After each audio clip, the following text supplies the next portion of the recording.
नमस्ते मित्रों, माँ दुर्गा के नवरात्रों का 9 दिन का पाठ। 8वां अध्याय। महागौरी। श्वेत वृक्ष समरूढ़ा श्वेतांबर धरा शुचि महागौरी शुभ दंधा महादेव देव प्रमोदरा। श्री दुर्गा जी के 8वें स्वरूप का नाम महागौरी है। दुर्गा पाठ पूजा के 8वें दिन महागौरी की उपासना का विधान है। इनकी शक्ति अमोघ और संग फलदायिनी है। इनकी उपासना से साधक के सभी कलुष धुल जाते हैं। राजा सुरत और वैश्य को देवी का वरदान। श्री मार्कंडेय जी बोले, राजन, इस प्रकार मैंने तुमसे देवी के उत्तम महामात्या का वर्णन किया है।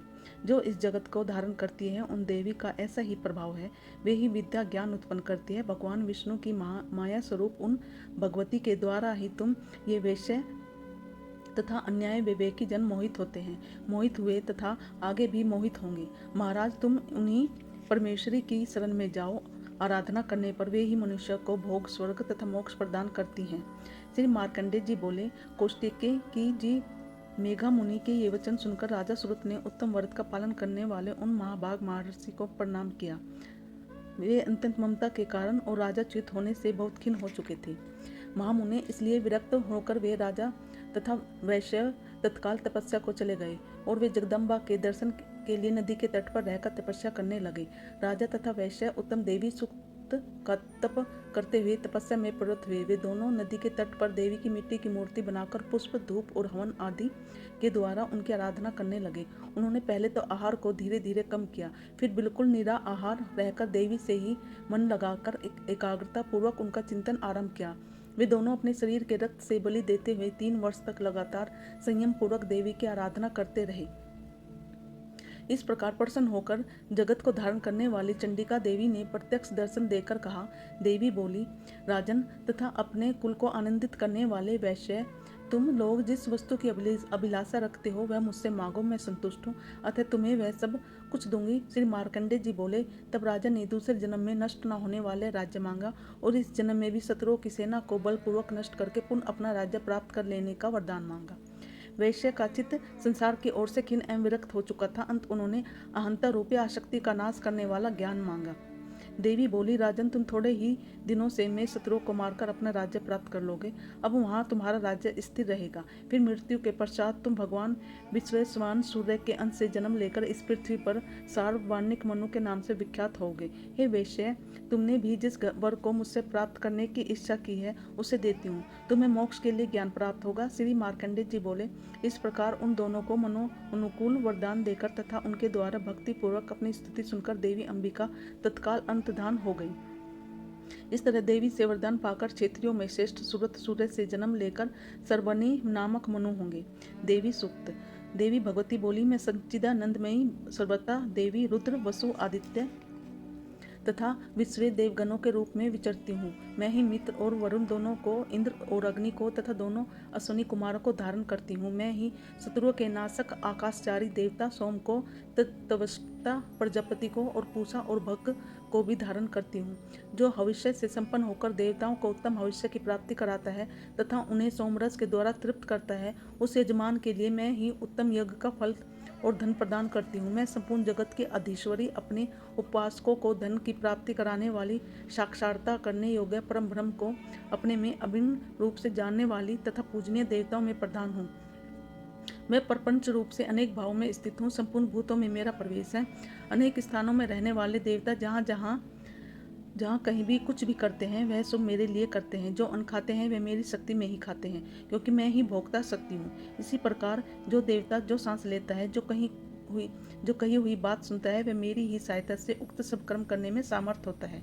जो मुझे इस रूप में नहीं जानते, वे न जानने के कारण ही दीन दशा को प्राप्त हो जाते हैं। ब्रह्मसूत्र, मैं तुम्हें श्रद्धा से प्राप्त होने वाले ब्रह्म तत्व का उपदेश करती हूँ, सुनो। मैं समय ही देवताओं और मनुष्यों द्वारा सेवित इस दुर्लभ तत्व का वर्णन करती हूँ। मैं जिस मनुष्य की रक्षा करती हूँ उसको सबकी अपेक्षा अधिक शक्तिशाली बना देती हूँ। उसी को सृष्टिकर्ता ब्रह्मा, परोक्ष ज्ञान संपन्न ऋषि तथा उत्तम मेधा शक्ति से युक्त बनाती हूँ। मैं ही ब्रह्मा देशी हिंसक असुरों का वध करने के लिए रुद्र के धनुष को चढ़ाती हूँ। मैं ही शरणागत जनों की रक्षा करने के लिए शत्रुओं से युद्ध करती हूँ तथा अंतर्यामी रूप से पृथ्वी और आकाश में व्याप्त रहती हूँ। मैं ही इस जगत के पिता रूप आकाश को सर्वधिष्ठान स्वरूप परमात्मा के ऊपर उत्पन्न करती हूँ। समुद्र में तथा जल में मेरे कारण ही स्थिति है, अतएव मैं समस्त भुवन में व्याप्त रहती हूँ। तथा उस स्वर्गलोक का भी अपने शरीर से स्पर्श करती हूँ। मैं कारण रूप में जब समस्त विश्व की रचना आरंभ करती हूँ, तब दूसरों की प्रेरणा के बिना स्वयं ही वायु की भांति चलती हूँ। स्वेच्छा से ही कर्म में प्रवृत्त होती हूँ। मैं पृथ्वी और आकाश दोनों में परे हूँ। अपनी महिमा से ही मैं ऐसी हुई हूँ। अपराध क्षमापन स्रोत। माँ, मैं ना मंत्र जपता हूँ ना यंत्र। अहो, मुझे स्तुति का भी ज्ञान नहीं है, ना आवाहन का पता है, ना ध्यान का, स्तोत्र और कथा की भी जानकारी नहीं है। ना तो तुम्हारी मुद्राएं जानता हूँ, ना व्याकुल होकर मुझे विलाप करना आता है। मैं केवल तुम्हारा अनुसरण, तुम्हारे पीछे चलना जानता हूँ। जो सब क्लेशों को और समस्त दुख विपत्तियों को हर लेने वाला है, सबका उद्धार करने वाला कल्याणमयी माता, मैं तुम्हारी पूजा की विधि नहीं जानता। मेरे पास धन का भी अभाव है। मैं स्वभाव से भी आलसी हूँ तथा मुझसे पूजा का यथाविधि समापन हो भी नहीं सकता। इन सब कारणों से तुम्हारे चरणों की सेवा में जो त्रुटि हो गई उसे क्षमा करना, क्योंकि कुपुत्र होना संभव है, किंतु माता कहीं भी कुमाता नहीं होती। माँ, इस पृथ्वी पर तुम्हारे सीधे साधे पुत्र तो बहुत से हैं, किंतु उन सब में मैं ही तुम्हारा अत्यंत चपल बालक हूँ। मेरे जैसा चंचल कोई विरला ही होगा। सिवे, मेरा जो यह त्याग हुआ है यह तुम्हारे लिए कदापि उचित नहीं है, क्योंकि संसार में कुपुत्र का होना संभव है, किंतु माता कुमाता नहीं होती। हे जगदम्बे, हे माता, मैं तुम्हारे चरणों की सेवा कभी नहीं की। देवी, तुम्हें अधिक धन भी समर्पित नहीं किया, तथापि मुझे जैसे अधर्म पर जो तुम अपार स्नेह रखती हो, इसका कारण यही है कि संसार में कुपुत्र पैदा हो सकता है, परंतु कुमाता पैदा नहीं हो सकती। गणेश जी को जन्म देने वाली माता पार्वती मुझे नाना प्रकार की सेवाओं में व्यस्त रहना पड़ता है। इसलिए 85 वर्ष से अधिक अवस्था बीत जाने पर मैंने देवताओं को छोड़ दिया। अब उनकी सेवा तथा पूजन मुझसे नहीं हो पाता। अतएव उनमें कुछ भी सहायता मिलने की आशा नहीं है। इस समय यदि तुम्हारी कृपा नहीं होगी तो मैं अवलंब रहित होकर किसकी शरण में जाऊंगा।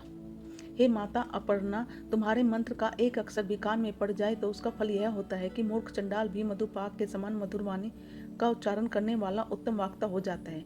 दीन मनुष्य भी करोड़ों स्वर्ण मुद्राओं से संपन्न हो चिरकाल तक निर्भय रहा करता है।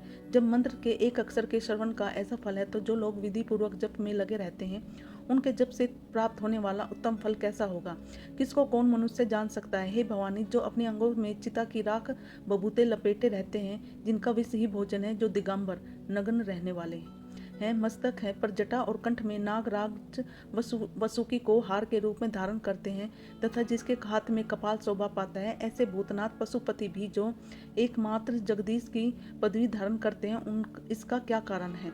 यह महत्व उन्हें कैसे मिला। यह केवल तुम्हारे प्राणी ग्रहण की परिपाटी का फल है। तुम्हारे साथ विवाह होने से ही उसका महत्व बढ़ा है। मुख पर चंद्रमा की शोभा धारण करने वाली माँ, मुझे मोक्ष की इच्छा नहीं है, संसार के वैभव की भी अभिलाषा नहीं है, न विज्ञान की अपेक्षा है, न सुख की आकांक्षा है। अतः तुमसे मेरी यही प्रार्थना है कि मेरा जन्म मर्दानी, रुद्रानी, शिव, भवानी इन नामों का जप करते हुए बीते। माँ श्यामा, नाना प्रकार की पूजन सामग्रियों में कभी विधि पूर्वक तुम्हारी आराधना मुझसे न हो सकी। सदा कठोर भाव का चिंतन करने वाली मेरी वाणी ने कौन सा अपराध नहीं किया, फिर भी तुम स्वयं ही प्रयत्न करके मुझ अनाथ पर जो किंचित कृपा दृष्टि रखती हो। माँ, यह तुम्हारे ही अनुसार है। तुम्हारी जैसी दया में माता ही मेरे जैसे कुपुत्र को भी आश्रय दे सकती है। माता दुर्गे, करुणा सिंधे महेश्वरी, मैं विपत्तियों में फंसकर आज ही तुम्हारा स्मरण करता हूँ, पहले कभी नहीं करता रहा। इसे मेरी श्रेष्ठता ना मान लेना, क्योंकि भूख प्यास से पीड़ित बालक माता का ही स्मरण करते हैं। जगदम्बे, मुझ पर जो तुम्हारी पूर्ण कृपा बनी हुई है, इसमें आश्चर्य की कौन सी बात है। पुत्र अपराध पर अपराध क्यों न करता जाता हो, फिर भी माता उसकी अपेक्षा नहीं करती। महादेवी, मेरे समान कोई पापी नहीं है और तुम्हारे समान दूसरी कोई पाप हानि नहीं है। ऐसा जानकर जो उचित जान पड़े वह करो। सिद्ध कुंजिका स्तोत्र। शिवजी बोले, देवी सुनो, अब मैं उत्तम कुंजिका स्तोत्र का उपदेश करूंगा, जिस मंत्र के प्रभाव से देवी का पाठ सफल होता है। कवच, अग्रला, किलक, रहस्य, सुक्त, ध्यान, न्यास और यहाँ तक कि अर्चन भी आवश्यक नहीं है। केवल कुंजिका के पाठ से दुर्गा पाठ का फल प्राप्त हो जाता है। यह कुंजिका अत्यंत गुप्त और देवों के लिए भी दुर्लभ है। हे पार्वती, इस समय योनि की भांति प्रयत्न पूर्वक गुप्त रखना चाहिए। यह उत्तम कुंजिका स्रोत केवल पाठ के द्वारा मारन, मोहन, वशीकरण, स्तंभन और उच्चाटन आदि अभाचारिक उद्देश्यों को सिद्ध करता है। मंत्र है ओम ए ही कली चमुंडाए विरचे, ओम गलो हूँ कली जू स्वयं जवलाए, जवलाए जवल जवल प्रज्वल प्रज्वल हे ही कली चमुंडाए विचे जवल हाँ सम लाम सद फट स्वाहा। हे रुद्र रूप रूपनी तुम्हें नमस्कार है। हे मधु दैत्य को मारने वाली तुम्हें नमस्कार है। केटभ विशासनी को नमस्कार है। महिषासुर को मारने वाली देवी तुम्हें नमस्कार है। शुभ का हनन करने वाली और निशुभ को मारने वाली तुम्हें नमस्कार है। हे महादेवी मेरे जप को जागृत और सिद्ध करो। अहंकार के रूप में सृष्टि स्वरूपनी, हीन रूप में सृष्टि का पालन करने वाली, कली के रूप में मैं काम रूपनी तथा अखिल ब्रह्मांड की बीज स्वरूपनी देवी तुम्हें नमस्कार है। चमुंडा के रूप में चंड विदासनी और अहंकार के रूप में तुम वर देने वाली हो। विचित तुम रूप में तुम नित्य ही अभय देती हो। इस प्रकार एम हीम कलीम चमुंडाएं विचे तुम इस मंत्र का संपूर्ण स्वरूप हो। धाम धी धूम के रूप में जटुति शिव की तुम पत्नी हो। वाम वीम होम के रूप में तुम वाणी की अधीश्वरी हो। काम केम कीम कुम के रूप में कलिका देवी हो। साम सीम सू के रूप में तुम मेरा कल्याण करो।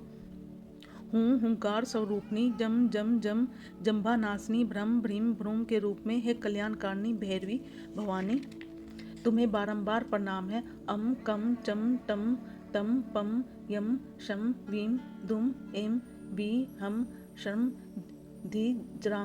धीजरांगम इन सबको तोड़ो और दीप्त करो स्वाहा। पाम पीम पुम के रूप में तुम पार्वती पूर्णा हो। खाम खीम खूं के रूप में तुम खेचरी आकाशचारिणी अथवा खेचरी मुद्रा हो। साम सीम सुम स्वरूपनी सप्तसती देवी के मंत्र को मेरे लिए सिद्ध करो। यह कुंजिका स्तोत्र मंत्र को जागृत करने के लिए है। इसे भक्तिहीन व्यक्ति को नहीं देना चाहिए। हे पार्वती इसे गुप्त रखें। हे देवी जो बिना कुंजिका के सप्तसती का पाठ करता है उसे उसी प्रकार सिद्धि नहीं मिलती जिस प्रकार वन में रोना निर्थक होता है। नवरात्रों में कन्या पूजन।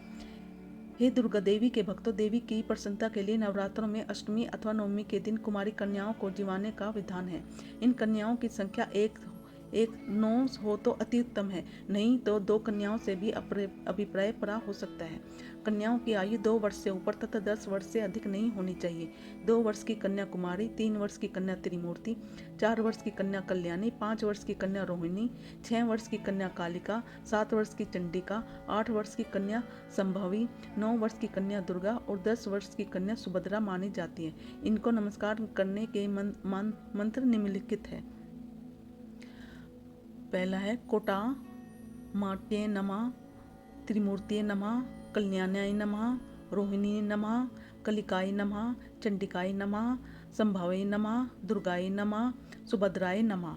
कुमारी कन्याओं में हींग नांगी, अधिकांगी या कुरूपा नहीं होनी चाहिए।